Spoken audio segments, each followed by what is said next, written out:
Good morning, good morning, good morning. Good morning, millionaires. Good morning, good morning on the Facebook Live. Good morning on the YouTube Live. Good morning, good morning, good morning, millionaires. Good morning on the Facebook Live. Good morning on the YouTube Live. My name is Alma Nancy. I go by Alma the CPA. I am a certified public accountant, registered and licensed in the great state of Illinois. And I'm one of the captains, so to speak, of the We Are Millionaire Minded movement. And the movement is definitely moving. So I'm so excited about that. And I'm a personal financial success coach. But this morning, every single day, we bring you guys actionable steps that you can implement into your life immediately, in hopes that you can get further and faster and with less effort. So this morning, what I want to go over is 5 problem-solving ways that you can use for anything, like 5 problem-solving techniques, right? So the thing with a problem is that problem solving is very important because we all have decisions to make in our lives, and we have questions that need answers, and a lot of times we waste time worrying and putting focus on the wrong stuff because we don't know what to do. I even believe, I was talking to a friend last night, and I'm like, it's kind of, even when people go into depression and stuff like that, it's because they don't know what to do, right? So they're kind of just stuck, and they feel like the world is against them. They don't know what to do. They don't see it out, right? But it really comes from you being able to effectively solve a problem and figuring out, what's causing you to be upset, what's causing you to feel a certain type of way, right? So it really stems from problem solving techniques. So welcome again, and thank you so much on the Facebook Live for the shares. We're going to go ahead and get right into it. So number one, give me a number 1 on the Facebook Live. Focus on the solution and not the problem. Now, this seems like one of those things that everybody always says, right? But listen, neuroscientists have actually proven that your brain cannot find a solution for something if you focus on the problem. So this is why when you focus on, this is because, so you focus on the problem, what you're doing is feeding negativity to your brain, which in turn will activate the emotions of your brain. So now these emotions are blocking the solutions, okay, or the potential solutions. So I hope that's making sense to somebody. So what I'm saying, I'm not saying for you to quote unquote ignore the problem, but you always want to remain calm, and you want to just focus on the solution. So it helps if you could first acknowledge the problem, right? And then move your focus towards what can we do to fix it? What type of solutions can we come up with? You want to focus on the answer and not what went wrong, because a lot of times, a lot of us will spend a lot of time on he did this, she did that. If they wouldn't have done it like that, then this wouldn't have. It's like none of that matters. It's done, and move forward. Okay, number 2, give me a number 2 on the Facebook Live. Give me a number 2. And this one is so funny because literally, when I was growing up, this was so my dad. This was so my dad. So number 2 is, and please put this in the comments on the Facebook Live. Give me a number 2 and give me a share. So you want to adapt 5 whys that can clearly define the problem. So now my dad wouldn't make me define 5 whys. He wouldn't say, give me 5 whys. But if I was upset about anything when I was a kid, I'd be like, oh, my brother did this and blah, blah, blah. And my dad would be like, okay, how can we fix it? I mean, nothing no, oh, why did he do that to you? Or why did that happen? It's like, okay, so what can we do to fix it? With everything, what can we do to fix it? So it's almost like I wasn't even allowed to complain about anything unless I had a solution on how to fix it. Or I would have to tell my dad, like, okay, now I have a solution, but let me just tell you what happened.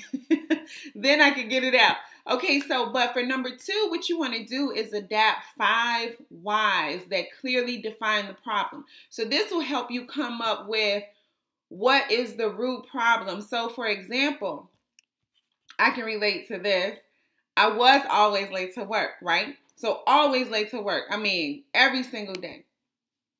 I really had a problem. I missed like flights and everything before. But anyway, that's a whole nother story. Now I call myself on time Alma. Okay, so that's my affirmation and it's working. So why am I always late to work? Okay, I was late because I keep hitting the snooze button, right? I just want to sleep. Why do I just want to go back to sleep? So that's your second why. Why do I want to just go back to sleep? I just feel so tired in the morning. Okay, so why in the morning? Because I went to bed late the night before. Okay, so why did I go to bed late the night before? Oh, because I had a cup of coffee and I just kept scrolling through Facebook. Or I had a cup of coffee and I was working on whatever, right? Okay, so why did you drink a cup of coffee if coffee keeps you awake? Why did you drink a cup of coffee? Like, oh, because I was sleepy in the afternoon because I didn't go to sleep early enough the night before, right? So you just keep asking yourself why 5 times and figure out what the root problem is. So in this case, the root problem is, going to bed early, right? You're sleepy from the night before, et cetera, et cetera. So you want to keep digging to the root of the problem so you can really figure out a solution to it and how you can move forward. And I hope that is helpful. So number 3, give me a number 3 on the Facebook Live. Give me a number 3 on the Facebook Live. So simplify things. So we can make things very, very difficult, humans, period. We have a tendency to make things way more complicated than they need to be. Sometimes if something is so easy, we'll even find ourselves saying like, it cannot be that easy, right? It cannot be that easy, but sometimes it really is. So like I mentioned before, as far as like who did what and all of that stuff, remove all the details out of it and just get back to the basics. Like just focus on what the problem actually is.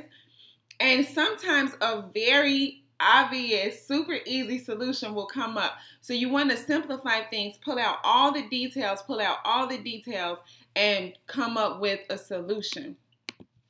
Number 4, give me a number 4 on the Facebook Live. And thank you so much for the shares, Millionaire. Thank you for the shares.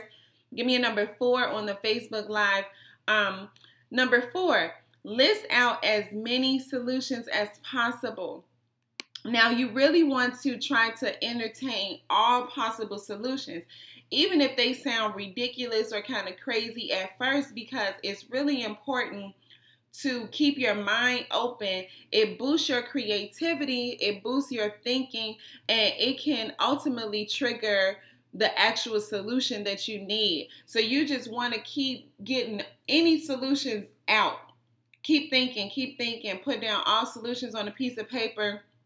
Just how like when you brainstorm over something, you may write everything on a whiteboard or write everything on a piece of paper. It's the same thing. You just want to get everything out your head, no matter how stupid or crazy or ridiculous you may think it sounds. And then what you don't want to do, millionaires, is if something comes up and you actually think that it's stupid, right? If it comes into your mind, don't say like, that's so stupid, or that will never work, right? You just want to keep giving yourself solutions. Don't ridicule yourself and make yourself feel stupid for coming up with something, because as soon as you do that, that's going to stop your creative thinking, and that'll stop you from moving forward. So don't do that. Just get everything out, as many solutions as possible. Okay, now last and not least, number 5. Give me a number 5 on the Facebook Live, and then we'll go ahead and get out of here and start our affirmations. Give me a number 5. Use language that creates possibility, right? So you really want to focus on the possibility. So you want to start your phrases with stuff like what if or imagine if, right? You don't want to say stuff like, I don't know if this will work, but, or I don't think it's right, but, you know, because honestly, we do that a lot. You know, we always, sometimes, honestly, I'll be talking to Mr. Ali, and he's like, just spit it out. Cause I'm like, no, not right. Cause you're trying to find out like the best way to kind of phrase it and all of that stuff. But you always want to phrase it with what if or imagine if, instead, or even if you say, I was thinking, like that's cool too, but you don't want to have any negative energy in there. Like, I don't think this is right, or not this, but you know, whatever. Like, you don't want to say anything like that. So that was number 5 for our problem solving skills that can help you solve any problems. I hope that was helpful. Make sure you guys turn on your notifications and join me tonight for the Superwoman Sunday Success Series brought to you by WeAreMillionaireMinded.com. We are interviewing the amazing Superwoman entrepreneur, Cami Red. Like, she's a natural problem solver. She literally can come up with any solution to anything, and she has so many creative ideas. In all of her business ventures. She's a 2-time author, she's a chef, and she's a nutritionist. She's also sponsoring like women empowerment summits. So make sure that you keep your eye out for her, but definitely get on our interview this evening at 7 Eastern, 6 p.m. Central, hosted by yours truly. Make sure that you guys turn on your notifications. Also, if somebody could put in the comments how people can join Meal Mind, right? Text the number to join Meal Mind, and then we'll go ahead and get started on our affirmations. You guys are more than welcome to join us over here on the live line, and I will see you guys soon.